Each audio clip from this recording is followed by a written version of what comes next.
Bismillahirrahmanirrahim. Assalamualaikum warahmatullahi wabarakatuh. Selamat sore teman-teman semuanya. Terima kasih kehadiran pada sore hari ini.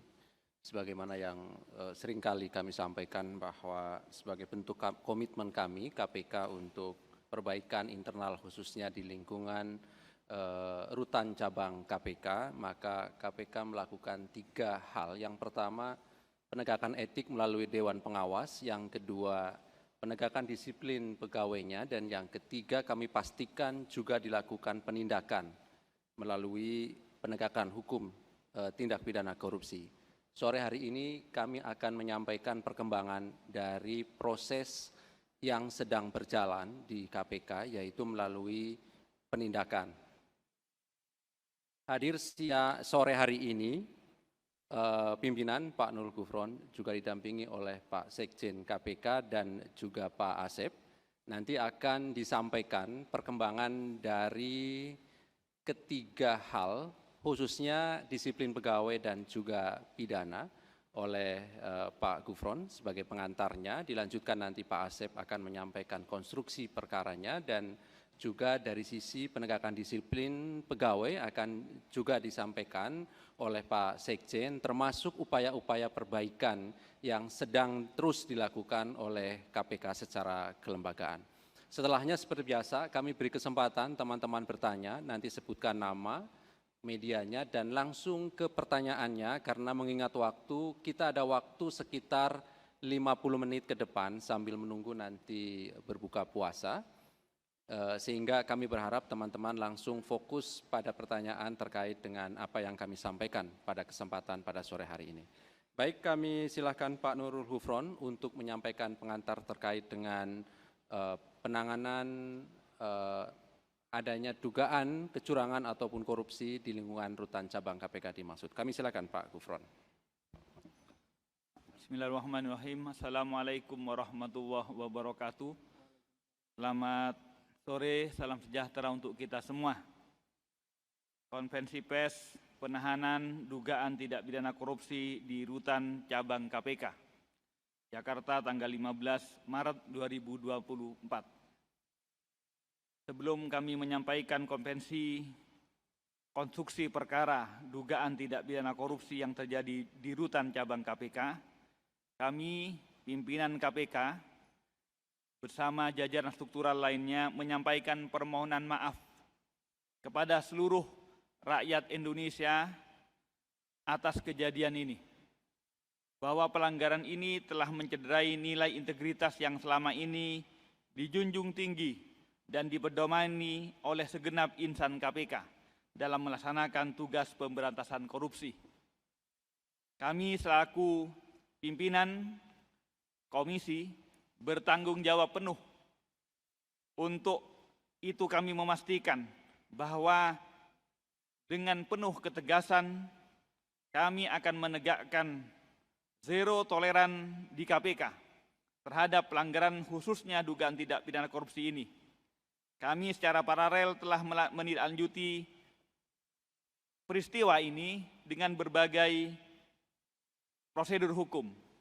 Pertama, penegakan pelanggaran kode etik yang dilakukan oleh Dewan Pengawas KPK, di mana sejumlah 78 oknum pegawai KPK telah dijatuhi hukuman etik. Kedua, penegakan pelanggaran disiplin yang dilakukan oleh Inspektorat, di mana Inspektorat telah melakukan permintaan keterangan terhadap para pegawai rutan dan pemanggilan terhadap para terduga pelanggaran disiplin tersebut. Ketiga, proses hukum tindak pidana korupsi yang dilakukan oleh Kedeputian Bidang Penindakan dengan penetapan kepada 15 oknum dimaksud menjadi tersangka dalam dugaan tindak pidana korupsi ini. Keempat, kami juga menindaklanjuti dengan perbaikan manajemen dan tata kelola secara terus-menerus di bawah koordinasi Sekretariat Jenderal. Ini perlu kami tegaskan bahwa dugaan peristiwa pelanggaran pungutan liar di rutan KPK ini tidak hanya selesai dengan permintaan maaf. Permintaan maaf itu adalah akhir dari proses penindakan dugaan etiknya saja. Sementara dugaan pelanggaran tindak pidana korupsinya terus kami laksanakan, dan secara paralel dugaan pelanggaran disiplinnya sedang juga dilakukan oleh Inspektorat Jenderal KPK. Oleh karena itu pada kesempatan ini kami juga perlu berterima kasih kepada Dewan Pengawas yang telah memicu diketahuinya atau terbongkarnya dugaan pungutan liar di rutan KPK ini. KPK sesungguhnya pada tahun 2020 telah mengendus dugaan ini, dan karenanya kami kemudian sampai melakukan pemeriksaan ke Surabaya. Tetapi pada saat itu para pihak yang kami mintai keterangan masih menutup diri. Oleh karena itu kami juga tak lupa mengajak segenap masyarakat jika mengetahui adanya dugaan pelanggaran yang dilakukan oleh insan KPK dapat melaporkannya melalui saluran pengaduan masyarakat, yaitu call center KPK 198 ataupun ke Dewas untuk melaporkan dugaan-dugaan pelanggaran etik maupun dugaan tindak pidana tersebut. Hal ini sebagai wujud pelibatan dan peran serta pengawasan masyarakat kepada insan KPK dalam pelaksanaan pemberantasan korupsi. Kami berkomitmen untuk terus memastikan bahwa tugas-tugas pemberantasan korupsi oleh insan KPK tidak hanya patuh dan taat kepada peraturan perundang-undangan, namun juga kami akan terus memegang teguh etik perilaku KPK dan juga kedisiplinan pegawai sebagai bagian dari ASN Republik Indonesia. Selanjutnya berkaitan dengan konstruksi kasusnya akan disampaikan oleh Direktur Penyidikan, dan tentang progres penegakan disiplinnya lebih lanjut akan disampaikan oleh Sekjen KPK. Silahkan Pak Dirdik.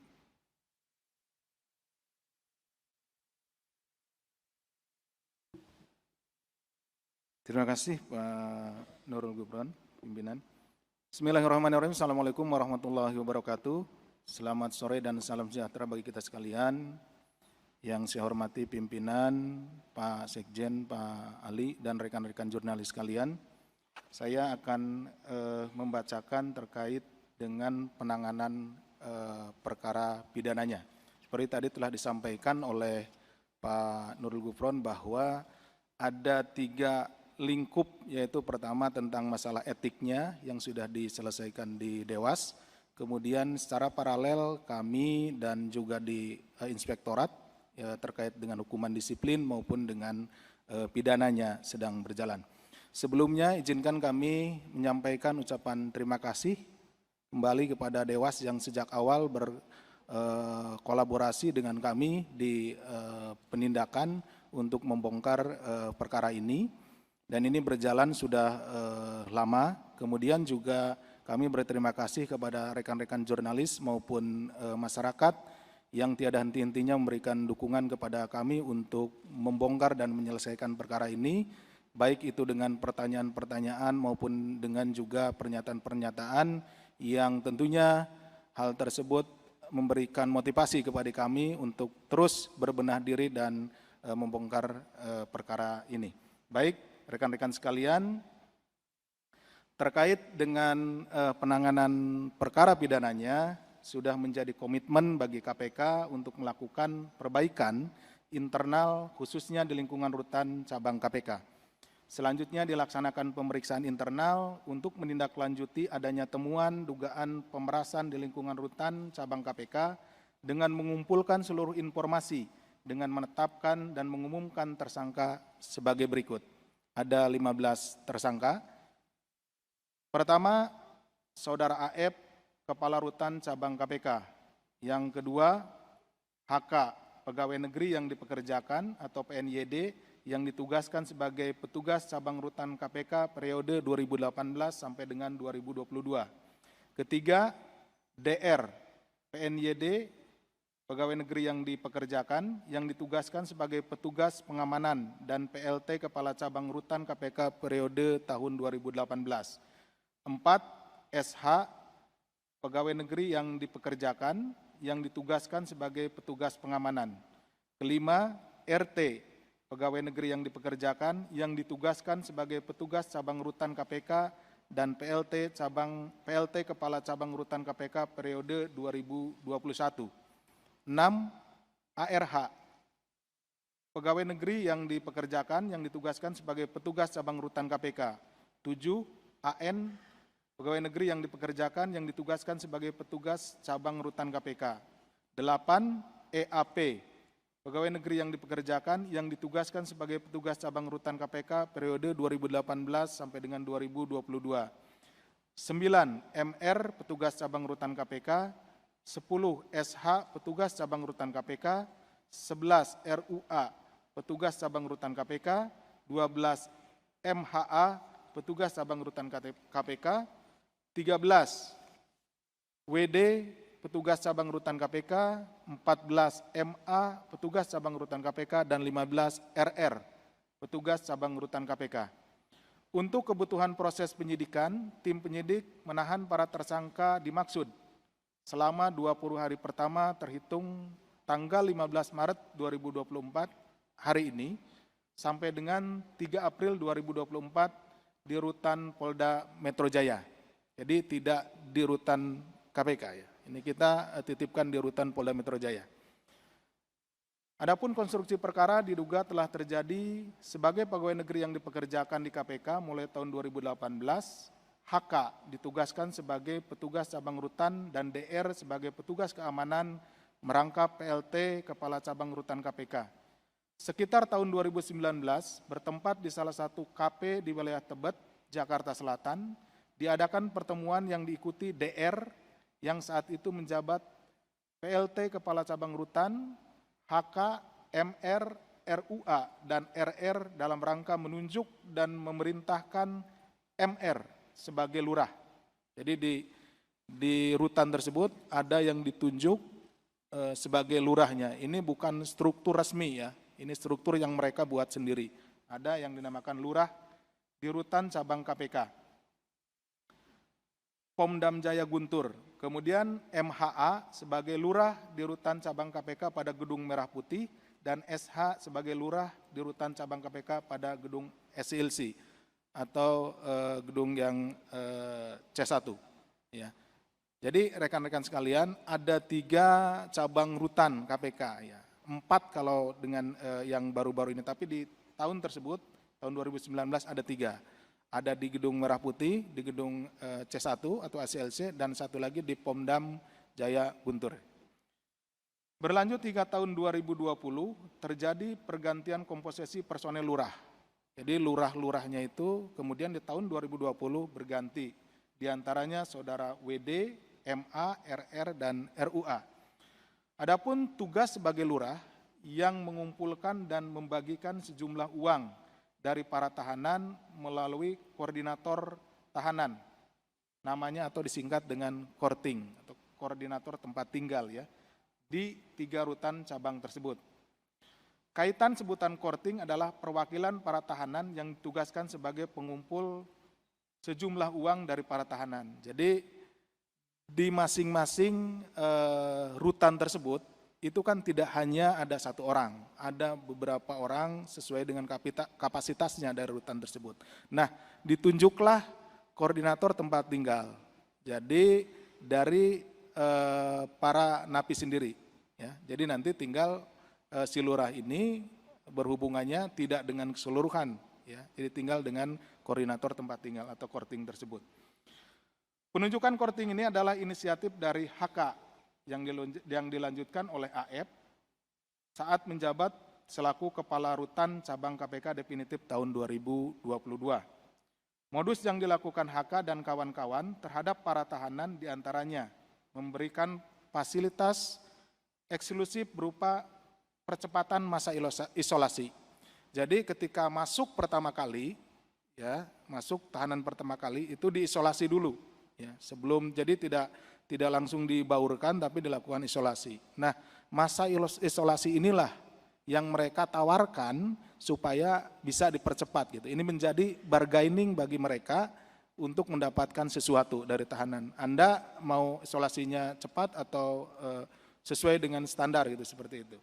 Kemudian layanan menggunakan handphone dan power bank hingga informasi sidak.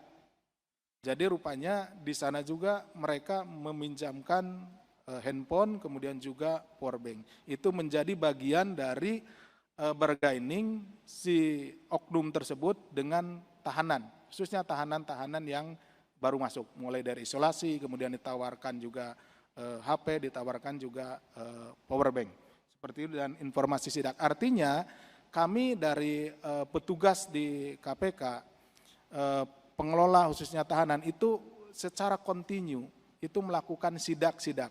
Tetapi kemudian oleh oknum ini sidaknya dibocorkan gitu ya. Jadi rekan-rekan, jadi bukan sama sekali tidak ada upaya yang dilakukan oleh pihak KPK, dalam hal ini Biro Umum, yang menjadi tanggung jawabnya selalu melaksanakan sidak. Tetapi ketika sidak itu dilaksanakan, dibocorkan, sehingga HP dan yang lain-lainnya yang tidak diperbolehkan itu mereka sembunyikan.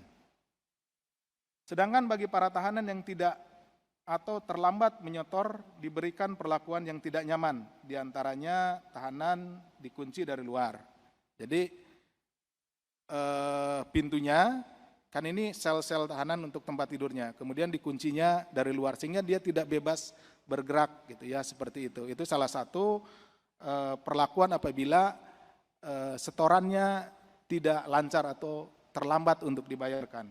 Kemudian pelarangan dan pengurangan jatah olahraga, karena dalam satu waktu atau periode satu hari diberikan juga untuk kegiatan berolahraga dan lain-lain untuk menjaga kesehatan dari tahanan tersebut.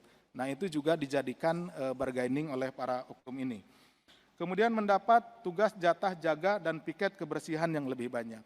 Nah, kebersihan di rutan juga salah satunya adalah menjadi tanggung jawab dari para penghuni rutan tersebut. Nah, salah satu itu juga yang dijadikan bargaining, di mana kalau misalkan terlambat, ya orang yang ditunjuk untuk bersih-bersih misalkan, tadinya sudah terjadwal.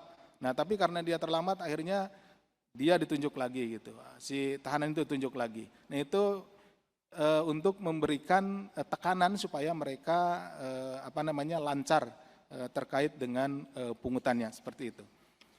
Kemudian besaran uang untuk mendapatkan layanan-layanan tersebut bervariasi dan dipatok mulai dari 300.000 sampai dengan 20 juta. Ya, yang kemudian disetorkan secara tunai maupun melalui rekening bank penampungan dan dikendalikan oleh lurah dan korting. Ya, jadi pungutannya tadi lurah itu yang oknum tadi itu tidak ke masing-masing, karena di awal dia pada saat masuk sudah didoktrin, kemudian termasuk tadi di layanannya diberikan, dijelaskan dan lain-lain. Berikutnya itu yang bergerak adalah korting, koordinator tempat tinggal. Jadi nanti korting itu yang melaporkan, sehingga memang ini sudah dibuat terstruktur gitu ya. Mulai dari tadi di tahun 2019 ditunjuknya lurah di 3 tempat, kemudian ditunjuknya korting. Kemudian disetorkan secara tunai maupun melalui rekening bank penampungan dan dikendalikan oleh lurah dan korting. Mengenai pembagian besaran uang yang terima HK dan kawan-kawan juga bervariasi sesuai dengan posisi dan tugas yang dibagikan per bulan, mulai dari 500.000 sampai dengan 10 juta. Nah, inilah kenapa rekan-rekan mungkin juga sekaligus bertanya-tanya, yang dikenakan etik sekitar 78 orang dan yang dikenakan pidana sampai saat ini adalah 15 orang. Jadi ini adalah kelompok-kelompok yang memang sejak awal memiliki mereka berkumpul dan kemudian memiliki niat jahat, bersepakat untuk melakukan kejahatan tersebut gitu. Yang lain-lainnya banyak yang tidak tahu, tetapi karena mereka ikut di situ, ya jadi hanya sebagai uang rokok gitu kebagian dan yang lainnya kebagian. Mereka yang lainnya tidak tahu. Jadi penanganannya kita bedakan. Ada penanganan yang memang betul-betul ini kesepakatan jahat, punya niat jahat dan bersepakat, dan ada yang hanya tidak mengetahui sebetulnya, jadi dia menerima sebagian. Nanti ada yang masuk etiknya, kemudian nanti masuk disiplin, dan yang ini adalah masuk pidana. Mengenai pembagian besaran uang yang terima hak kan bervariasi sesuai dengan posisi dan tugasnya yang dibagikan per bulan mulai dari 500.000 sampai dengan 10 juta sebagai berikut. AF dan RT masing-masing mendapatkan sekitar 10 juta. HK, EAP, DR, SH, ARH, AN masing-masing mendapatkan sejumlah 3 juta sampai dengan 10 juta. Ini per bulan ya. Kemudian Komandan Regu dan anggota petugas rutan masing-masing mendapatkan sejumlah 500.000 sampai dengan 1 juta. HK dan kawan-kawan dalam melancarkan aksinya menggunakan beberapa istilah atau password, di antaranya banjir dimaknai info sidak. Jadi kalau ada disampaikan banjir, akan ada banjir, oh itu berarti mau ada sidak. Semua yang ada di tahanan itu mengetahui dan itu harus sudah segera membereskan semua yang ada, misalkan HP, rokok, dan lain-lain yang tidak diperbolehkan dibereskan. Kalau ada kode banjir. Kemudian kandang burung dan pakan jagung dimaknai sebagai transaksi uang. Jadi pakan burungnya mana? Belum sampai gitu, belum ada. Oh berarti dia iurannya belum sampai, belum ada gitu, seperti itu. Kemudian botol dimaknai sebagai handphone dan uang tunai. Misalkan botolnya mana gitu. Nah ini uang tunai itu. Jadi menggunakan istilah-istilah yang memang itu diciptakan oleh mereka sendiri dan hanya diketahui di antara mereka.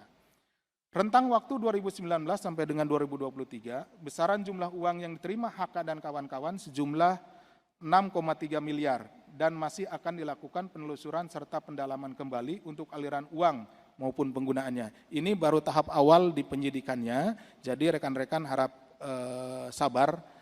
Kita juga sedang melakukan pendalaman dan juga mengejar kemana uang-uang tersebut mengalir. Tersangka AF dan kawan-kawan disangkakan melanggar pasal 12 huruf E Undang-Undang Republik Indonesia nomor 31 tahun 99 tentang pemberantasan tindak pidana korupsi, sebagaimana telah diubah dengan Undang-Undang Republik Indonesia nomor 20 tahun 2001 tentang perubahan atas Undang-Undang nomor 31 tahun 99 tentang pemberantasan tindak pidana korupsi junto pasal 55 ayat 1 ke 1 KUHP. Demikian yang bisa kami sampaikan. Terima kasih. Assalamualaikum warahmatullahi wabarakatuh. Kami kembalikan kepada Mas Ali.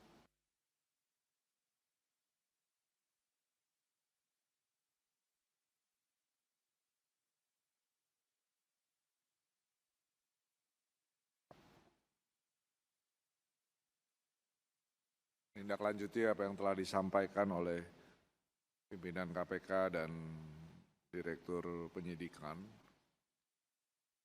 Kami sampaikan informasi terkait pemeriksaan hukuman disiplin pegawai. Dalam rangka melakukan pemeriksaan dugaan pelanggaran disiplin di Rutan Cabang KPK, Sekretaris Jenderal selaku pejabat pembinaan kepegawaian telah membentuk tim pemeriksa yang terdiri dari unsur inspektorat, atasan langsung, biro hukum, dan biro SDM. Tim pemeriksa disiplin ini sudah melakukan permintaan keterangan sebagai saksi terhadap 8 pegawai rutan.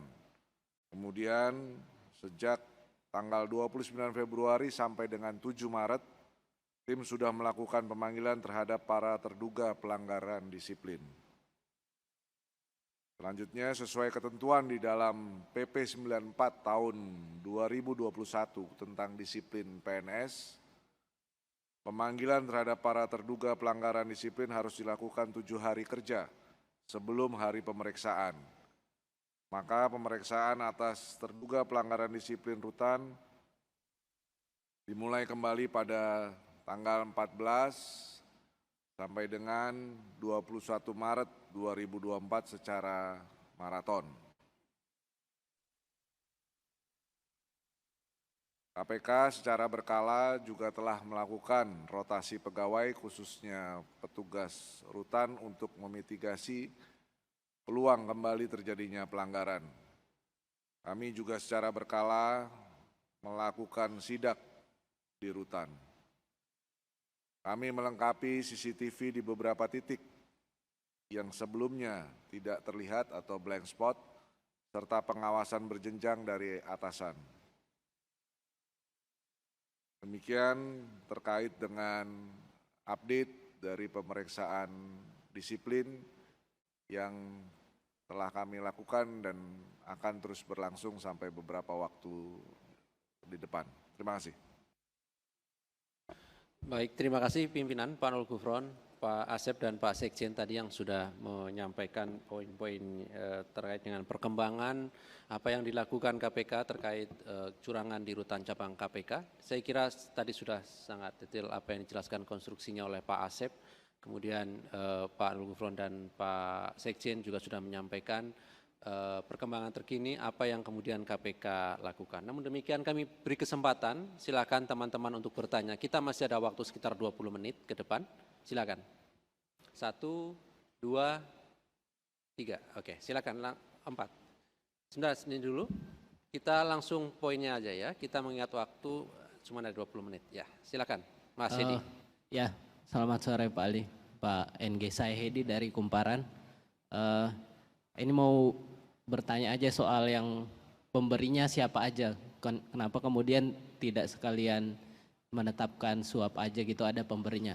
Karena kalau dilihat dari konstruksinya itu kan ada semacam kemauan juga, maksudnya kesepakatan antara si tahanan ini sama yang petugas rutan, misalkan dengan keperluan apa pengen punya handphone di dalam penjara, itu kan apa keinginan dari si tahanan juga, bukan murni karena dia dipaksa begitu. Nah, kenapa kemudian tidak diterapkan aja si pemberinya? Ini memperjelas, mendetailkan sekalian. Ini dari temuan penindakan sebenarnya tahanan total itu kalau mungkin bisa dikira-kira total berapa sih yang memberi gitu. Kan kalau yang menerima itu kan sekitar 93 orang ya berdasarkan data di Dewas. Nah, kalau pemberinya itu siapa aja gitu. Itu yang terus yang terakhir yang soal beberapa tadi ini aku menyoroti soal ternyata ada beberapa ASN yang ternyata dipekerjakan di rutan begitu. Sementara si HK tadi itu sebelumnya kan tugas, kalau aku lihat wawancaranya di YouTube KPK itu sebelumnya udah malang melintang di lapas-lapas lain gitu. Nah, ini kecurigaan muncul, jangan-jangan soal sistem struktural ini itu dibawa dari pengalaman dia atau dilihat dari lapas-lapas yang lain. Nah, pertanyaannya apakah temuan rutan ini tidak akan diperlebar begitu oleh KPK bekerja sama-sama Kemenkumham begitu soal maraknya praktik pungli-pungli rutan ini? Itu kan nggak mungkin otomatis dia punya sistem begitu kan, pasti pernah lihat begitu, entah senior-seniornya atau apa. Terima kasih Pak NG. Ya, saya Yogi dari Harian Kompas. Izin Pak, untuk 15 ini statusnya udah dipecat atau belum? Terus untuk sisanya yang 75 itu nanti dipecat atau bagaimana? Sama yang 3 masih berproses di Dewas. Ya, makasih.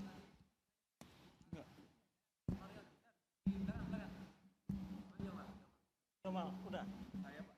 Oh iya boleh. Yomal dulu baru gua. Saya Yomal dari suara.com Pak. Pengen nanya, tadi alasannya kenapa penahanannya dilakukan di Polda Metro Jaya bukan di rutan KPK? Apakah itu untuk menghindari adanya konflik kepentingan dan sebagainya? Kemudian juga terkait update disiplin ASN-nya bagaimana nih untuk kenapa lama banget itu untuk 93 orang ini? Apakah sudah ada yang dipecat atau bagaimana? Bentar dong.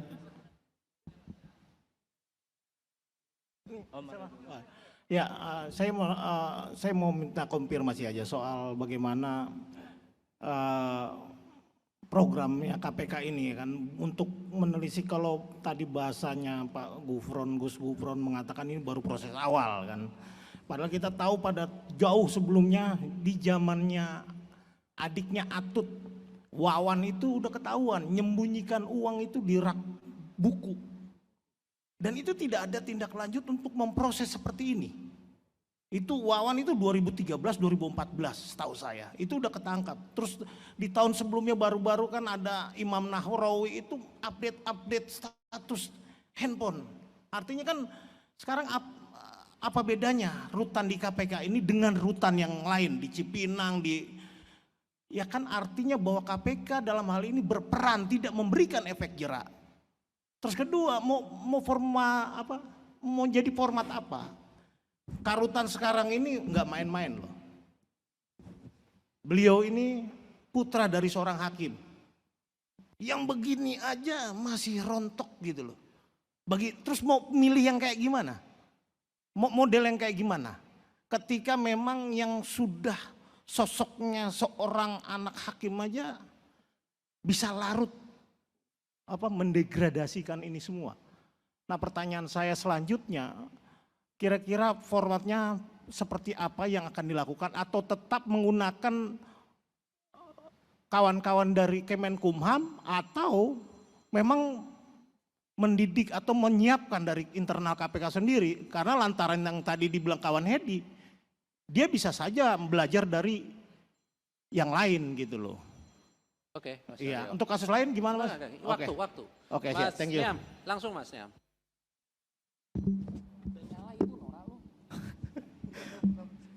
Ya mirip sama Mas ini juga sih. Jadi setahu saya kan kayak bahasa botol gitu, dan emang orang-orang di lapas kan menciptakan bahasa sendiri kayak di lapas. Kebetulan pernah liputan juga teman saya di Jogja gitu. Penggunanya adalah bahasa botol. Jadi apakah emang dia membawa dari kultur di instansi lain kayak gitu, dan ya filternya ke depan bagaimana gitu.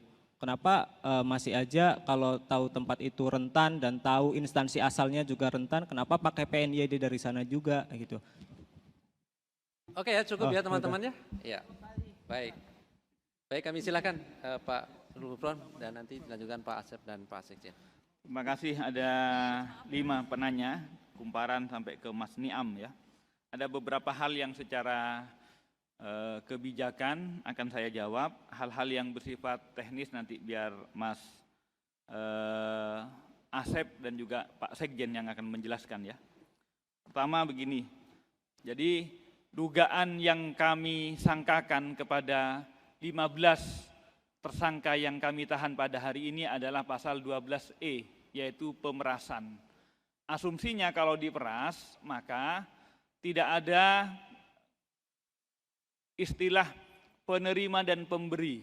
Karena kalau penerima dan pemberi itu adalah dalam konsep dugaan pasal penyuapan, pasal 5, pasal 12A dan B, pasal 13 dan lain-lain.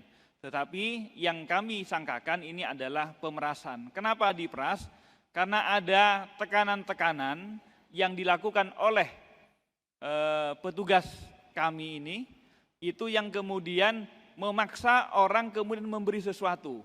Kalau tidak diberi atau tidak memberi kepada petugas ini, sebagaimana disampaikan tadi, tugasnya untuk membersihkan, piket jaga, piket kebersihannya diperlama.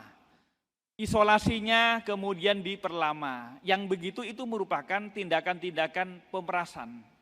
Bahwa memang juga ada bonusnya, bahwa kalau yang memberi kemudian diberi akses HP, diberi akses informasi akan ada sidak, itu adalah bagian dari prestasi-prestasi bonus. Tetapi memberinya sesungguhnya dalam posisi, dalam pandangan kami sekali lagi karena ditekan, dipaksa. Itu karena itu kemudian kami konstruksikan dengan pasal 12E pemerasan bukan pada suap. Itu yang berkaitan dengan siapa dan juga tahanannya siapa yang memberi. Karena sekali lagi tahanannya yang memberi itu tentu sudah ini yang kami runut sejak 2019 sampai 2023. Padahal kami sadari sesungguhnya mungkin saja ini juga terjadi bukan saja hanya pada tahun 2019 ke depan, tapi sejak sebelumnya. Tapi yang mulai terstruktur, ada koordinator, ada lurah, ada korting dan lain-lain, ini yang kami tengarai sejak 2019. Yang sebelumnya masih voluntary parsial, tidak terstruktur. Itu yang perlu kami sampaikan. Yang kedua tentang sistem ya. Kami memahami bahwa kemungkinan sebagaimana dipertanyakan tadi, karena petugas-petugas ini berasal dari PNYD, dari instansi lain yang berwenang menghandle otorisasinya pada menghandle rumah tahanan, tentu kemudian kami berencana memang kemudian akan berdiskusi dengan otoritas yaitu Dirjen Pas untuk kemudian mengevaluasi bagaimana sesungguhnya tata kelola dan juga perbaikan-perbaikannya ke depan, karena kemudian kami tidak berharap kemudian kejadian seperti ini juga terjadi di rutan-rutan lain atau mungkin di tempat-tempat lapas lainnya. Oleh karena itu kami akan kemudian tidak sekedar menegakkan hukum etik, pidana maupun disiplinnya, kami tentu terus akan bekerja sama dengan Dirjen Pas untuk mengevaluasi bagaimana manajemen penanganan rumah tahanan agar tidak menimbulkan masalah-masalah pungutan liar sebagaimana yang terjadi saat ini. Itu termasuk juga apakah status ASN-nya sudah dipecat atau tidak, sebagaimana disampaikan, ini secara simultan etiknya selesai, proses hukum pidananya sedang berjalan dan proses disiplin kepegawaiannya sedang berjalan. Ada tim dari Inspektorat, Biro Hukum, SDM dan atasan langsungnya yang sedang paralel juga bekerja, mudah-mudahan lebih cepat berjalannya dari proses hukumnya, sehingga status ke ASN-nya nanti bisa ditentukan setelah produk dari prosedur pelanggaran disiplinnya. Itu yang saya kira yang dapat kami sampaikan ya. Saya kira itu secara umum, mungkin ada tambahan dari Pak Asep ataupun Pak Sekjen. Dipersilakan Pak Asep. Baik, pimpinan terima kasih banyak untuk waktunya. Yang ingin kami tambahkan adalah terkait dengan tadi penempatan 15 oknum ini ditempatkan untuk penahanan di rutan Polda Metro Jaya. Ya, tadi seperti juga disampaikan oleh penanya bahwa memang kami sengaja tidak menempatkan di rutan KPK, ya, rutan cabang KPK, baik yang di K4, C1 maupun di Guntur atau di TNI AL ya. Ini terkait dengan masalah psikologis tentunya. Tadi yang kami umumkan salah satunya adalah juga kepala rutan, ya, kepala rutan cabang KPK. Tentunya kalau ditempatkan di sini, ya itu akan secara psikologis itu berpengaruh kepada rekan-rekan yang saat ini yang sudah tadi disampaikan oleh Pak Sekjen, sudah dilakukan rolling dan lain-lain. Nah ini kan bosnya gitu loh, pimpinannya. Nah tentunya untuk menjaga netralitas dan lain-lainnya supaya tidak terjadi lagi, ya kita sementara untuk penahanan yang 15 orang ini kita putuskan di rutan Polda Metro Jaya. Kami sudah koordinasi dengan Pak Kapolda tadi dan juga Pak Kapolda menyambut baik untuk penempatannya. Kemudian juga tadi sudah disampaikan kembali lagi bagaimana, ini kan baru 15, bagaimana yang lainnya. Nah yang tadi disampaikan juga oleh pimpinan bahwa ada 3 klasifikasi yang dilakukan ya. Mulai dari sidang etiknya, ya, kemudian nanti sidang disiplinnya, dan yang ini masalah pidananya. Pertanyaannya tadi kenapa kok mana yang lebih cepat gitu ya? Bukan masalah lebih cepat. Sekarang kalau pidananya itu memang masih panjang ini juga, masih panjang, tapi kelihatannya dengan sekarang dikonversikan, dilakukan penahanan, kelihatannya cepat. Padahal nanti ujungnya adalah di persidangan, ujungnya. Nah nanti akan tentunya akan lebih cepat lagi nanti untuk masalah disiplinnya. Disiplin nanti rekan-rekan bersabar karena tentunya ini berproses dan ujungnya adalah bisa nanti hukuman-hukumannya banyak, termasuk juga ada di pemecatan dan yang lainnya. Jadi harap rekan-rekan nanti bersabar. Kemudian terkait dengan yang lainnya, saya kira juga sudah disampaikan tadi oleh pimpinan Pak Gufron terkait dengan masalah PNYD dan kerjasama yang nanti akan kami lakukan dengan Dirjen Pas dan yang lain-lainnya, dan kami memohon kepada rekan-rekan, kepada masyarakat tentunya untuk memberikan terus mendukung kami dan memberikan informasi apabila menemukan Ya karena tadi disampaikan juga oleh Pak Gufron, sejak lama sudah inspektorat sudah ini, bahkan sudah ke Surabaya, ke Medaeng ya, di sana ada lapas Medaeng. Sudah ditanya, tapi mereka itu tutup mulut, mungkin karena ketakutan gitu, seperti itu. Nah kami juga agak susah kalau misalkan pihak yang diperas ini juga menutup diri. Gitu. Jadi kami bermohon kepada rekan-rekan dan juga masyarakat membantu kami. Apabila misalkan mengetahui dan apabila ada yang jadi korban juga pemerasan, silahkan dilaporkan kepada kami supaya kami bisa menindaklanjutinya. Itu mungkin yang bisa kami tambahkan Bapak. Terima kasih. Ya, seperti tadi disampaikan, kami akan terus melakukan maraton pemeriksaan disiplin sampai dengan nanti tanggal 21 Maret. Kemudian terhadap yang telah ditetapkan tersangka dan ditahan akan dilakukan pemberhentian sementara sesuai aturan yang berlaku. Terima kasih. Baik, terima kasih pimpinan Pak Asep dan Pak Sekjen yang sudah menjelaskan perkembangan terkini dari penanganan baik etik, disiplin maupun pidana oleh KPK terkait curangan di rutan cabang KPK. Terima kasih kehadiran dari teman-teman semuanya pada sore hari ini. Kami akhiri. Assalamualaikum warahmatullahi wabarakatuh.